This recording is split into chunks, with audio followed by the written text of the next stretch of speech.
I know a lot of people are afraid of the side effects that COVID-19 vaccines can bring to them. So could you maybe mention this a little bit, talk about what the side effects are?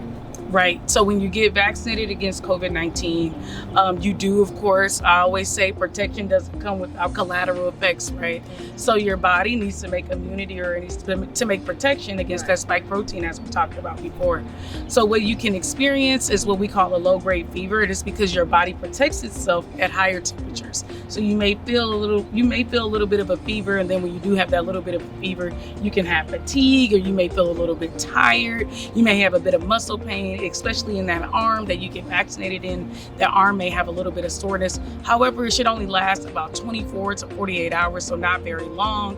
And then should it be unbearable pain about 12 hours after you've been vaccinated, you can go ahead and take a Tylenol, which may help in the way that presents. So what we are seeing, though, is that booster dose, or that third dose of the vaccine, and then that fourth dose for those people that are immunocompromised. We are seeing that the side effects are much less. And as I said, with kids, the side effects are definitely less than they were with adults because of that smaller dose that's being used. Right. Okay, so definitely there are some side effects that can come with it, but the protection is a lot greater. So speaking of protection, how long does the protection of the COVID-19 vaccine actually last? Really good question. So when we're talking about the vaccines, what we know for a fact is that 2 doses of the mRNA vaccine gives you about 5 to 6 months of protection.